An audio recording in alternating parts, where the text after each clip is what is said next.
Assalamu alaikum class. My name is Dr. Ghulam Mustafa and I'm here your main teacher and instructor of Agriculture Economics Econ 4140 from University of Education Lower Mall Campus Lahore.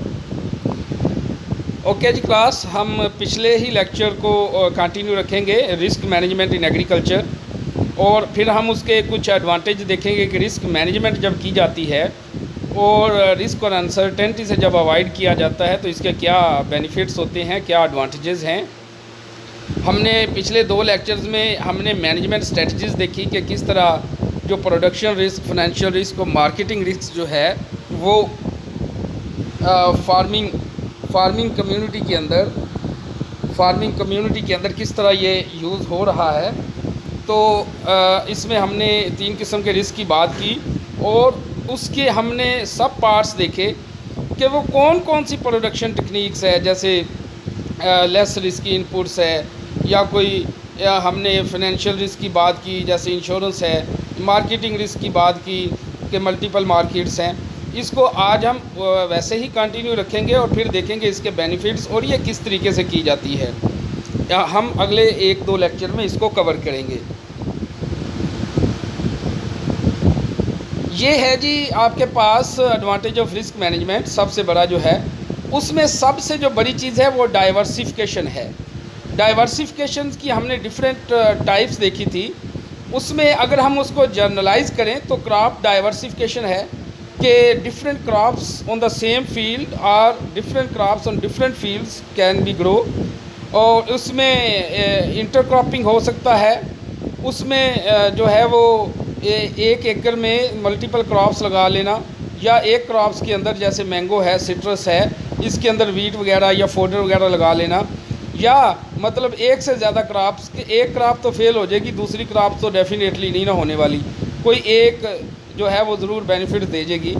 फिर उसके बाद income diversification है। Income diversification ये है कि आप एक से ज़्यादा बिजनेसेस करें। एक से ज़्यादा मतलब अगर आप यहाँ पे मोस्टली ऐसे फार्मर कर रहे हैं तो मतलब आप क्रॉप भी उगाएं, और ख़ास तौर पे कुछ स्कूल टीचर्स होते हैं या कोई प्राइवेटली वो काम कर रहे होते हैं, ऑफ फार्म इनकम जिसे कह सकते हैं कि वो फार्मिंग के अलावा भी सोर्स ऑफ इनकम रखते हैं। ये देखें एग्रीकल्चर ज़ाते खुद जो है वो यही है, एग्रीकल्चर ही है, या पोल्ट्री है या दूसरी चीज़ें, ये एग्रीकल्चर में आता है। लेकिन अगर वो किसी फैक्ट्री में, या अगर वो किसी as a trader in the जो है फ्रूट मार्केट्स में कोई काम करता है, या वो उसको जो है ट्रांसपोर्टेशन में ट्रॉली ट्रैक्टर को यूज़ करता है, तो इनकम डाइवर्सिफिकेशन कर सकता है। इसी तरह इंटरप्राइज डाइवर्सिफिकेशन, जैसे मैंने कहा कि इंटरप्राइज डाइवर्सिफिकेशन ये है कि अगर एक फार्मिंग कर रहा है तो उसको लाजमी है कि वो जो है लाइफ स्टॉक का भी काम करे, पोल्ट्री भी घर में रखे, गोट्स भी रखे, और ये जो है उसकी एक कंटिन्यूस इनकम होती है जिसको अगर वेल ऑर्गेनाइज तरीके से करे तो हर महीने में उसको जो है वो सोर्स ऑफ इनकम उसका आ सकता है, दूध बेच सकता है। इसी तरह ये वो इंटरप्राइज डाइवर्सिफिकेशन है जो एक फार्मर कर सकता है। इसी तरह जियोग्राफिक डाइवर्सिफिकेशन है कि वो डिफरेंट लोकेशंस के ऊपर फार्म ले सकता है, अगर ख़ास तौर पे ये बड़े फार्मर्स के रिलेटेड हो सकता है, तो ये जियोग्राफिक डाइवर्सिफिकेशन है। अब ये डाइवर्सिफिकेशन अगर इसको हम देखें तो अगर ये देखें कि क्रॉप डाइवर्सिफिकेशन और इंटरप्राइज डाइवर्सिफिकेशन, ये दोनों अगर कंबाइन अगर कोई एक फार्मर कर रहा है तो सबसे बड़ा जो इसका एडवांटेज होता है वो reduce risk due to price fall, कि प्राइस फॉल की वजह से जो रिस्क क्रिएट होता है उसको ये ख़त्म कर देता है अगर crop diversification and enterprise diversification हो। इसी तरह अगर देखा जाए कि जो आपके पास है क्रॉप डाइवर्सिफिकेशन और जियोग्राफिक डाइवर्सिफिकेशन हो तो ये क्या है, reduce crop failure due to micro climatic events such as health and biophysical events such as pest and disease. अब ये होता है कि मोस्टली अगर एक से ज़्यादा जगहों पे फार्म्स हों तो इससे ये ख़ास तौर पे बड़े फार्मर्स इस तरह करते हैं, डिफरेंट लोकेशंस पे फार्मर हो तो अगर कुछ इस तरह की एक जगह की पेस्ट या कोई इस तरह की डिजीज़ या इस तरह की चीज़ आ जाती है तो ये है कि वो दूसरा फार्म जो है उसको बेनिफिट दे देगा। ये ख़ास तौर पे पोल्ट्री में देखा गया है। पोल्ट्री में जो शेड्स लगाते हैं वो एक ही जगह पे 2-3 शेड्स नहीं लगाते, वो डिफरेंट लोकेशन पे लगाते हैं, क्योंकि इसमें फ्लू वायरस होता है, अगर एक को लग जाता है तो दूसरे फार्म्स भी जो इससे अफेक्ट होते हैं। तो ये जियोग्राफिक डाइवर्सिफिकेशन की क्लासिक एग्जांपल पोल्ट्री फार्मिंग में मिलती है। तो पोल्ट्री फार्मिंग और क्रॉप डाइवर्सिफिकेशन, यानी कि अगर ये इस तरह की चीज़ें हों तो डेफिनेटली जो फार्मर जो है इससे इसकी इनकम जनरेशन होगी और ज़्यादा बेनिफिट ले सकता है। इस तरह जो है इनकम डाइवर्सिफिकेशन है against production climatic and market events risk जो है इसको ये रिड्यूस करता है। तो इनकम डाइवर्सिफिकेशन ख़ास तौर पे ये चीज़ें कि आपके पास अगर सोर्स ऑफ इनकम है फार्मिंग के अलावा, बजाय कि आप कटे बच्चे ये इस तरह की चीज़ें बेचें या बकरी बेचें, जो वो आपका एसेट है, बहुत अच्छा एक लिक्विड एसेट है जिसको आप और ज़्यादा पाल पोस के जो है बड़े अच्छे दामों में बेच सकते हैं। तो ये इनकम डाइवर्सिफिकेशन अगर आप करते हैं तो इससे ये होता है कि आपके पास एग्रीकल्चर को फिनांस करने के लिए क्रेडिट होता है, राइट। प्रोडक्शन रिस्क इससे ख़त्म हो जाता है कि मैंने सीड लेना है या मुझे कोई फर्टिलाइज़र का इशू आ गया। देखिए, एक बंदे का सिर्फ एक ही क्रॉप सोर्स ऑफ इनकम है, तो अगर उसको खाद की ज़रूरत पड़ जाएगी, या तो वो उधार उठाएगा, या वो अपना लिक्विड एसेट देगा, या वो अपनी कोई चीज़ बेचेगा। चीज़ें तो उसने लाजमी करनी है, उसमें तो खाद लाजमी, बीज लाजमी डालना है, हार्वेस्टिंग के लिए उसको लाजमी ट्रैक्टर चाहिए होता है। तो ये चीज़ें जो है अगर वो फार्म इनकम कर रहा होगा, इनकम डाइवर्सिफिकेशन कर रहा होगा, तो उसको वहाँ से अगर किसी फैक्ट्री में पार्ट टाइम जा रहा है तो वहाँ से इनकम को इसके लिए फिनांस कर सकता है। That is the best example of income diversification that can reduce the production and climatic and marketing risk जो है इसको ख़त्म कर देता है। अच्छा, ये हमने ये इम्पोर्टेंस और किस तरह ये करती हैं एडवांटेजेस देखे, और ख़ास तौर पे स्टडीज़ बहुत ज़्यादा स्टडीज़ के ऊपर हुई हैं कि जो जितने ज़्यादा जो ख़ास तौर पे डेवलपिंग कंट्रीज़ के अंदर स्मॉल फार्मिंग अगर डाइवर्सिफिकेशन करते हैं तो उनकी एफिशिएंसी बढ़ती है। तो ये main concern of the micro economics आप कह सकते हैं कि होता है कि दैट्स अराउंड इकोनॉमिक्स का कंसर्न ही है कि how much you are utilising the resource efficiently. तो ये सबसे बड़ी एग्जांपल है जो एफिशिएंटली जो है एफिशिएंसी को इंक्रीज़ करती है। और ये एक डाइवर्सिफिकेशन एक ऐसी चीज़ है अगर स्मॉल फार्मिंग के लिए की जाए, जिसे कहा जाता है कि अगर ये वो चीज़ है जो मोस्ट ऑफ द स्कॉलर्स और ख़ास तौर पे एग्रीकल्चर इकोनॉमिस्ट जो कहते हैं कि स्मॉल फार्मर भी उतना ही प्रोडक्टिव और एफिशिएंट हो सकता है जितना लार्ज फार्मर हो सकता है। तो ये एक बहुत बड़ी डिबेट है। तो मतलब लोग ये कहते हैं ना कि जहांगीर तरीन की ही जो वो क्यों सबसे ज़्यादा एफिशिएंट फार्मर है, ऐसा नहीं है। स्मॉल फार्मर भी उससे ज़्यादा पर एकड़, जब एफिशिएंसी की बात की जाती है तो देखा जाता है पर एकड़। अगर वो 70 ले रहा है तो कुछ ऐसे स्मॉल फार्मर हैं जो 80 ले रहे हैं वीट की प्रोडक्शन। तो ये चीज़ें हैं वो उनकी types of diversification, how they manage there farms. हालांकि जहांगीर तरीन के पास हो सकता है रिसर्च एंड डेवलपमेंट फंड्स हो, वो उसको प्रॉब्लम आ जाती है तो वो करोड़ों रुपया जो इस चीज़ के ऊपर लगा सकता है कि इसके ऊपर रिसर्च की जाए और मुझे इनोवेटिव इस तरह के सीड्स मिले। क्लाइमेटिक शॉक्स को भी वो बियर कर सकता है, वो इस तरह की टॉलरेंट वैराइटीज़। लेकिन कुछ फार्मर्स ऐसे हैं स्मॉल फार्मर्स जो है वो भी एफिशिएंट है। तो ये डाइवर्सिफिकेशन एक ऐसी चीज़ है जो स्मॉल फार्मर को भी इक्वली एफिशिएंट बना देती है। इसको हम देखेंगे अगर हमारे कोर कंटेंट्स में हुआ तो हम ये ज़रूर इसको डिस्कस करेंगे इस डिबेट को कि is the small farmer is the large farmer always efficient. क्या बड़े फार्मर्स ही या बड़े कैपिटलिस्ट ही जो होते हैं वही एफिशिएंट होते हैं? तो ये एक सिंपल सी एक डिबेट है जो अगर हमारे कंटेंट्स में इंक्लूड हुई तो हम ज़रूर करेंगे। बहरहाल इसका कहने का मकसद ये है कि diversification that's lead to the efficiency, that's the one thing that increase the efficiency of the farmer. अच्छा जी, उसके बाद है advantage of risk and overview of small farmer risk management strategy कि स्मॉल फार्मर की जो रिस्क मैनेजमेंट स्ट्रेटजीज़ क्या होती है। एक तो जैसे हमने पढ़ा ओवरव्यू, हम अगर इसका देखें, प्रोडक्शन रिस्क है, मार्केटिंग रिस्क है, फाइनेंशियल रिस्क को वो इस तरीके से मैनेज करता है, हमने 19वें और 20वें लेक्चर में देखा। अब कुछ और भी स्ट्रेटजीज़ होती हैं जिसे हम 22nd लेक्चर में पढ़ेंगे। एक्स एंटे एंड एक्स पोस्ट जो है वो strategies, x एंटे based on the forecast not on actual condition, forecasting की बेस पे जो होती है उसे एक्स एंटे कहते हैं। एक्स पोस्ट जो होता है that is based on the actual conditions, तो ये not on the forecast but on the actual data, the previous data that's based on the actual facts, that is the ex post management strategies regarding the risk. और ex ante management strategies regarding the risk के कुछ forecasting करके की जाती है कि इस तरीके से हो सकता है, इस दफ़ा कुछ क्लाइमेट चेंज हो सकती है, या इस दफ़ा जो है ये मार्केटिंग रिस्क आ सकता है। अगर पता चल जाए कि प्राइस जो है वो डिक्लाइन होगी या इंक्रीज़ कर जाएंगी, there are some strategies are there कि जो ऐसी स्ट्रेटजीज़ अवेलेबल हैं और ऐसी फोरकास्टिंग अवेलेबल हैं, और ख़ास तौर पे कुछ फार्मर्स का जो नॉलेज इतना होता है कि उनको पता चल जाता है कि किस प्रोडक्ट का इस दफ़ा रेट अच्छा मिलेगा। एक्चुअली ये उनको कोई इल्हाम नहीं होता, बल्कि उनकी वो इंफॉर्मेशन स्किल्स होती है पास्ट की बेस पे, जिससे वो ये अंदाज़ा लगा लेते हैं कि इस दफ़ा क्रॉप्स का जो प्राइस अच्छी मिलेगी या ठीक होगी या नहीं होगी।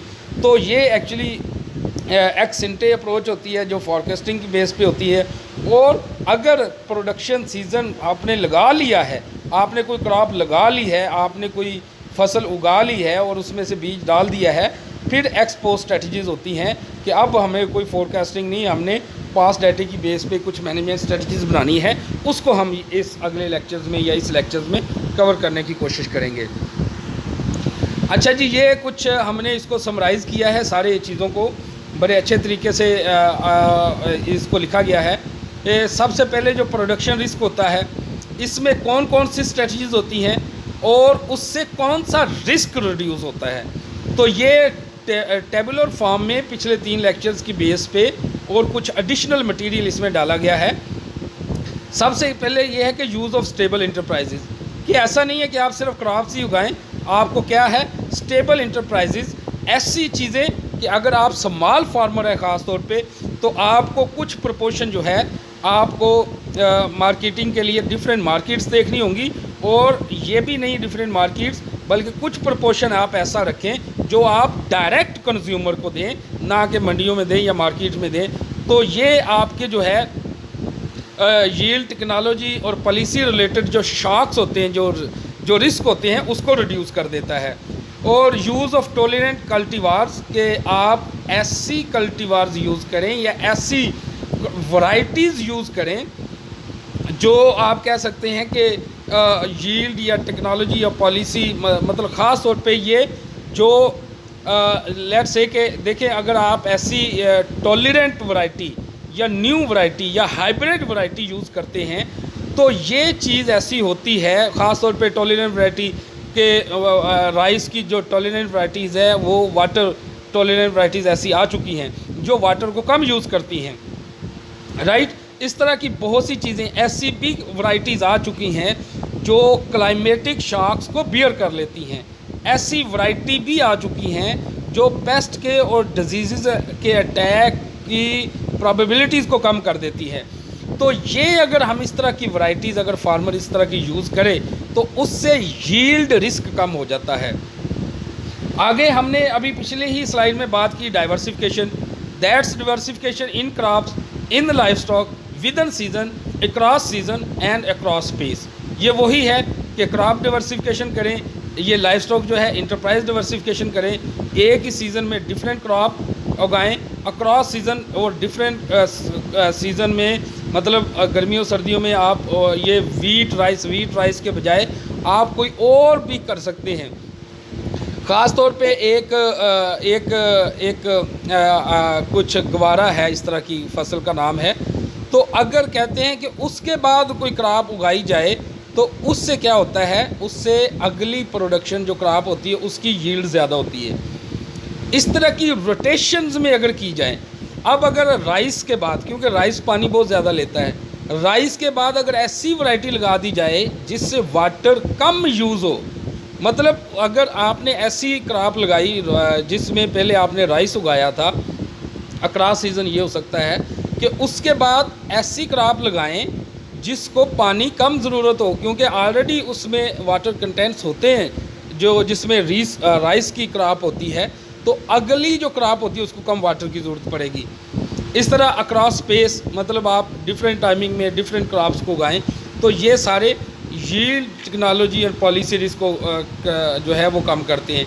और सबसे बात है कि अपनी जो आपके maintain flexibility over time in durable asset, आप अपने एसेट्स के अंदर फ्लेक्सिबिलिटी क्रिएट करें, आप अपनी प्रोडक्शन टेक्निक्स के अंदर फ्लेक्सिबिलिटी करें।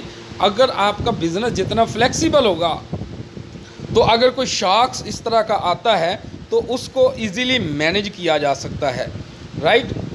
उसके बाद है कि कीप रिज़र्व सीड, कि अगर आप सीड जो है वो रिज़र्व रखते हैं या फोडर जो रिज़र्व रखते हैं ख़ास तौर पे एनिमल्स के लिए, तो ये भी दूध की प्रोडक्शन को रिस्क को है, वो जो प्रोडक्शन रिस्क है उसको ख़त्म कर सकता है। अगर सीड रिज़र्व रखें ना, बिक तो जाएगा ये, राइट। तो ये बड़े फंजिबल एसेट्स होते हैं, ये बड़ी लिक्विड एसेट्स होते हैं एग्रीकल्चर की ज़्यादातर क्रॉप्स, और ख़ास तौर पे जो प्रेशेबल ना हो, जो ड्यूरेबल प्रोडक्ट्स हों, तो उसके लिए आप उसको, जैसे प्याज है उसको आप स्टोर रख सकते हैं, गंदम है, राइस है, इनको आप ज़्यादा अरसे तक स्टोर रख सकते हैं। इस तरह फोडर की भी बहुत सी इस तरह की टेक्नोलॉजी आ गई है कि फोडर को भी जो है वो 6-7 महीनों के लिए स्टोर करके रखा जा सकता है। उसकी सबसे बड़ी एग्जांपल तूरी है, लेकिन मकई की भी इस तरह की चीज़ें आ गई, सॉलिज फैक्ट्रियाँ बनी हुई हैं। तो ये सॉलिज वगैरह जो है फार्मर जो है वो रख लेते हैं, जिसे 2-3 महीने के बाद वो यूज़ करते हैं, और ऑल द सीज़न जो लाइफ स्टॉक को अच्छी खुराक मिलती रहती है और प्रोडक्शन रिस्क कम होता है। उसके बाद और भी है यूज़ रिस्क रिड्यूस इनपुट, ऐसे लेस रिस्की, हमने पीछे भी बात की है कि लेस रिस्की इनपुट्स यूज़ किए जा सकते हैं। शेयर लीजिंग, यानी कि वो अपनी अगर कोई ज़्यादा है, अगर आप फार्मिंग कर रहे हैं तो कुछ ऐसा कर सकते हैं कि आप अपनी लैंड को लीज़ पे दे दें या रेंट पे दे दें, या आप कुछ लैंड रेंट पे दे दें या ले लें। अगर आपने फार्मिंग ही करनी है तो 3 एकड़ की बजाय 10 एकड़ पे भी कर लेंगे तो आपको उतना ही टाइम लगेगा। तो ये कोई बड़ी बहुत ज़्यादा आपको एफ़र्ट की ज़रूरत नहीं होगी, सिवाय हार्वेस्टिंग के और सीडलिंग के टाइम पे आपको कुछ ज़्यादा लेबर की ज़रूरत होगी। बाकी एक बंदा जो 2 एकड़ को मैनेज करता है तो 10 एकड़ को भी कर सकता है। तो ये एक टेक्निक होगी। आगे मार्केटिंग रिस्क के रिलेटेड जो है वो assess new technology, seek information को ज़्यादा से ज़्यादा जो है वो गैदर रखे, स्प्रेड सेल्स ओवर टाइम, वो एक ही वक्त में सारी चीज़ें ना बेच दें, और ख़ास तौर पे अगर नॉन प्रेशेबल गुड्स हैं, जो ड्यूरेबल्स प्रोडक्ट्स हैं, जैसे मैंने कहा कि ऑनियंस है, राइस है, वीट है, इस तरह की चीज़ों को वो डिफरेंट टाइमिंग में बेचे ताकि उसको ज़्यादा प्राइस मिले। जब प्राइस हायर हो तो वो इसको बेचे, प्राइस रिस्क को ये कम कर देता है। अरेंज अल्टरनेटिव आउटलेट्स, कि वो एक मंडी में नहीं, आप छोटे छोटे शहर हैं, देखें लाहौर के अंदर कितनी मंडियाँ हैं, एक ख़ास तौर पे विलेज को 2-3 मंडियाँ लगती होती हैं, जो आप छोटे छोटे शहरों में जाके वो बेच सकता है। तो वो एक से ज़्यादा मंडियों को जो है वो टारगेट करे, और सीक बार्टर अपॉर्चुनिटीज़, और अगर ऐसा नहीं है तो कुछ चीज़ें दे के आगे वो बार्टर सिस्टम को अप्रोच कर सकता है। ठीक है, ये 50 मन गंदम ले लो और मुझे जो है वो क्या कि एक गायें दे दो, बाकी अगले प्रोडक्शन सीज़न पे दे दूंगा, या इस तरह की बार्टर अपॉर्चुनिटीज़ को यूज़ किया जा सकता है।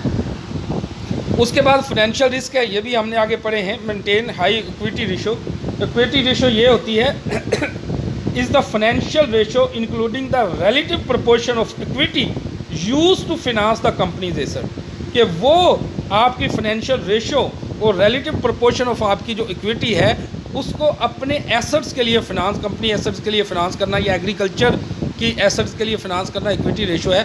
फार्मर को ये ज़रूर मेंटेन रखनी चाहिए। और क्रेडिट वर्दीनेस, फार्मर्स मोस्टली होते भी हैं, एक उनको अच्छी वेल बीइंग ज़िंदगी गुजारनी चाहिए, उनकी क्रेडिट वर्दीनेस होनी चाहिए। और मेंटेन अ कैश रिजर्व, और एग्रीकल्चर के लिए कुछ कैश ज़रूर रखें, तो ये फाइनेंशियल यील्ड और प्राइस रिस्क को कम करते हैं। Maintain fungible asset, fungible assets ये होते हैं कि आप अपनी जो आप कहते हैं कि फंजिबल एसेट्स ये होते हैं कि आप एक ऐसी एग्रीकल्चर क्रॉप्स खास तौर पे रखें to trade for another identical item that is mutually interchangeable. और सबसे बड़ी एग्जांपल ये तकरीबन बार्टर सिस्टम की ही एक काइंड होती है फंजिबल एसेट्स को वो अपने ज़्यादा से ज़्यादा रखे, जैसे गायें होगी, भैंस होगी, बकरियां होगी, ठीक है। और उसके बाद क्रॉप्स ख़ास तौर पे होती हैं ज़्यादातर। मेंटेन सोशल नेटवर्क, और जो फार्मर्स लड़ते झगड़ते नहीं हैं वो ज़्यादा प्रॉफिटेबल में जाते हैं। ये हमेशा याद रखें, अगर कोई फार्मिंग का बिज़नेस करना चाहता है सोशल नेटवर्क को बहुत अच्छा रखें। तो ये फार्मर इतने मुखलस होते हैं, अगर आप अच्छा नेटवर्क रखते हैं तो ये आपको पानी भी देंगे, ये आपको फ्रीली ट्रैक्टर भी दे देते हैं। अगर जिसका जितना फार्मर का सोशल नेटवर्क अच्छा होगा वो बहुत जल्दी तरक्की कर जाता है। तो सोशल नेटवर्क को बहुत ज़्यादा अच्छा रखें। ये आपको बहुत ज़्यादा कर्ज़े दे देते हैं, बहुत ज़्यादा अच्छी, और विदाउट एनी इंटरेस्ट वो आपको बहुत ज़्यादा चीज़ें दे देंगे। फाइनेंशियल और यील्ड और प्राइस और सारे किस्म के रिस्क को इसको कवर किया जा सकता है। और सबसे बड़ी बात है ये है कि आप ऑफ फार्म एम्प्लॉयमेंट करें तो ये भी फाइनेंशियल यील्ड और प्राइस रिस्क को कम करती है। तो ये भी हम पहले डिस्कस कर चुके हैं, ये हमने टेबलर फॉर्म में दे दिया। Thank you very much class, this is all about today's class. Please stay away from corona, wash your hand frequently, and thank you very much. अल्लाह हाफिज़।